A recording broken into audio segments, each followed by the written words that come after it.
I'm your host, Jeff Bond, and this is episode 51. And today I've got a special guest with me. It's Jim Lambert. He is the Northwest Pet and Central Site Coordinator. And he and I were at a conference, a couple weeks ago, the Hoosier Educational Computer Coordinators Conference, or HEC as we know it. And one of the incentives that they gave us was a little thing called the Sphero. And we've been playing around with it, actually working with it, I should say. Yes, Jeff, keep that educational. Educational. So we're going to go through and Jim's going to offer up some of the educational activities that can be done with the Sphero. And then we're going to put it on the ground and go for a go. Let's go for it. Okay. First of all, the Sphero is termed as a robot. It can do whatever you ask it to do or tell it to do with either your iPad, your iPhone, or your Android devices. It's water resistant. It will swim if given the opportunity to be in water. And it is somewhat indestructible. You can wash it off if you need to, so it'll always stay the white, lovely white color that it came to you with. So we're going to look today at just a few of the apps that are available for Sphero and the fun you can have with Sphero. Right now what Jim is doing is setting up the Sphero. You have to actually connect it to a Bluetooth device. So that's how we have two of them actually going at the same time because it's actually Bluetooth. So each of them have their own ID in order to connect to it.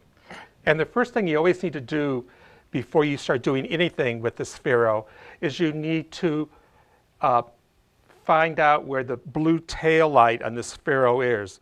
So I'm just going to tap here on the screen and I'm going to turn around, and you see this blue dot rotates around as you rotate around the sphere. When that blue dot or tail light is facing you, you let go. Now the device or the Sphero is oriented to you. So I'm going to move it, and I want to move it this way.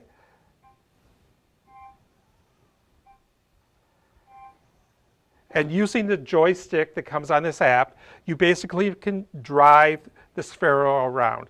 And today, for filming purposes, we built a playpen for Sphero, or else Sphero would go off throughout the whole building today. We've actually had it jump a couple times. Yes, in practice. This app you're looking at is basically somewhat of a game, so the kids can go to different levels. And as you go to different levels, you can get new fun things. Like right now, I can make Sphero cough. I can change it. I can make Sphero bounce around. Or I can make Sphero change colors. I can set the speed of Sphero from the turtle to the hare. Right now I've got it set at 50%. So I can drive it around, and it doesn't have to, it's going to want to.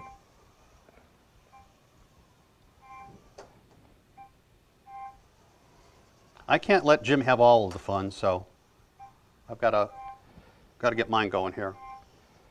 Yeah. So that's just basically the Sphero basic app. And again, you said that there are challenges and different levels that you would achieve, and then you gain points, and then you actually gain some additional things besides the sneeze and the jump. Correct. You get more things, but yet to be determined because I haven't gotten that far yet in my educational pursuit of Sphero. What I'm looking at now is called Macro Labs. And basically, it's a bunch of pre-programmed things that the Sphero will do for you. Unfortunately, we've confined Sphero in a 5-foot area. It wants to do these things in a larger spot. So I'll just show some of the things. I can make it change colors easily by hitting rainbows, and it'll change colors. Basically, what you have now in this program is the opportunity to do some basic programming for those STEM environments that schools work in. So yes, now we've got it changing colors. I could go into, here it's supposed to spin in place now, and it is spinning in place. And since we'll try zigzag, but I can't guarantee that it will not jump out. Oh, we can catch it. And while it zigzagged by hitting the frame, it sort of deterred its zigzagging abilities. Yeah. The nice thing about this app is that I can also build my own apps. Basically just by selecting different ones and having them kind of in a lineup almost in order for it to run the program that you're really wanting to run. I can create my own program. If I wanted to roll, stop, change colors, fade, backlight, I can have it loop around, so students can be doing this themselves. A week ago, I took my Sphero on a tour of my building, and students who normally don't attend to anything all of a sudden began to attend to things, the Sphero, because they saw this ball running down the hall. Students in classrooms, I brought them in to help them work with some of the programming. They were engaged for over an hour, even though there are a lot of distractions going on within the classroom. The teacher was really amazed in that, and the children started problem solving, because one of the things Sphero does is tricks, and you can have Sphero jump a ramp. We got ramps that we can put down in various places. The kids decided that it comes with 2 ramps, but it was just too difficult to get it lined up to jump jump a ramps, so they put the ramps together. Good problem solving, and they were able to achieve the same effect that they wanted. A larger target makes it a little easier. Yeah.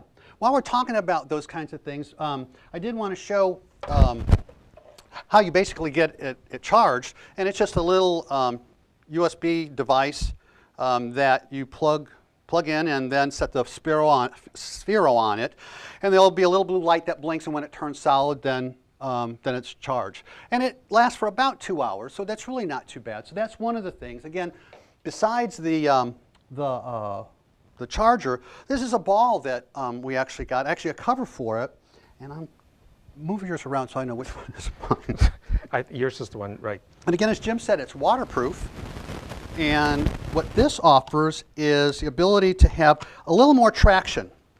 We still see the colors and so forth, but we have a little more traction with it. So I put that down, and on a slick surface like vinyl or linoleum, you've got that'll give it a little more grip. Or if you're outside, another thing you can do with this is, we talked about having this 5-foot square, putting down butcher. Right, and instead of the marbles and paint with the marbles and shaking the box around, Sphero, because it can be cleaned up afterwards with soap and water, would be the marble that would go through and help do this giant mural. Sure. Yep. So we're already thinking of some uses, in the educational component as well. There is the Orb Basic is one where you can actually do programming, but you have to know the programming code for that. And that's a little more detailed, but it gives you a lot more flexibility in the kinds of things that you can have it do. It's not pre-done. You have to go in and physically do it, all the coding and so forth. So that's another neat way of getting in and actually having those STEM projects get more involved, even more detail. Right, and the company has developed activities and lessons for lower elementary kids all the way through high school. So the more advanced programming would be something more in the high school area than in the elementary. But there's things like, we jokingly today, we're trying to figure out things we could do with this. And a nice solo cup turned upside down over the top of Sphero would allow Sphero to go through the building, look like a cup, or as Jeff said, if we had time, we could dress it up as a Christmas tree or whatever and have this tree going through the building. Sure. Other things we could be doing is using it for cooperative learning. They suggest that groups of no more than 4 students work with the Sphero at one time, with everyone having suggested roles. So not everybody gets to drive the Sphero, that they've got to take turns with that, which seems to be a very good idea too. Sure. We have a drawing program as well, a drawing app, is that? Yes, draw and drive. And let me Clear that one. clear it out. I'm going to just draw something here. I'm going to draw a circle. I left it blue, so the blue light's going to stay on. And let's see what happens. It's thinking. It might be getting temperamental. And we love technology, don't we? Actually, You know what? that's it. Yeah, I but think you this put is- my I think this Sphero one's on- yours. Let's try that. Okay. It's a very crude circle I drew, but it's a circle. Now I could also clear that out, and I could start with red, and then switch to blue, and then go to green until it